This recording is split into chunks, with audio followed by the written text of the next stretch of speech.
प्रदूषण आईन को खोला उल्लंघन प्रदूषित होउछि टिकिरा नदी।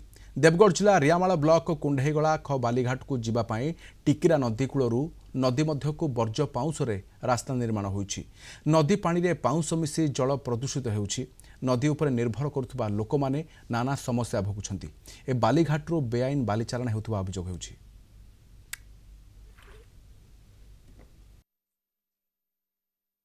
बालीघाट से डेरेंगरू कॉन्ट्राक्टर नहीं जी तार परिमाण अनुसार सी बहुत गभीर कर दौर भी आमर जो पाउंश आणिकी टिकिरा नदी में आसिक पकाऊ जोटा कि आमर असुविधा होची आमर देह खराब होची असुस्थ होची कुंडिया आवर्जना सब असुविधा होची।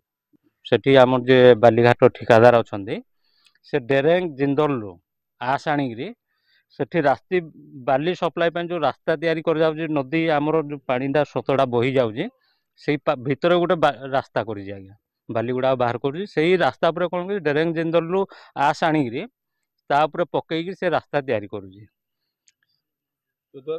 जो द्वारा कि आमर जलटा दूषित होजी आज्ञा। जल दूषित हाँ फल लोक मानकर माने देह प्रति स्वास्थ्य प्रति आफेक्ट आसूची। लायाक्स तो एक अलाउ नहीं रास्ता रोड पे आप पकड़ तो जदि से पकई तो मुझे किसी गले चेकिंग करी चेकिंग कला देखिए कौन कि जब पड़ी तो मुझे एक्शन नेबी सर को जनइबी आम अजय सर को एमओ सर को तो ये मुझे भेरीफाई जी तो भेरीफाई गलापर जना पड़े केमी कौन जब से पकई तो मुझे कहि तो ये तो ताकर घाट बंद अच्छे आकर डॉक्यूमेंट किसी क्लीयर ना जेहेतु मुझे गलापर भेरीफाई करी जना पड़ो कौन हो।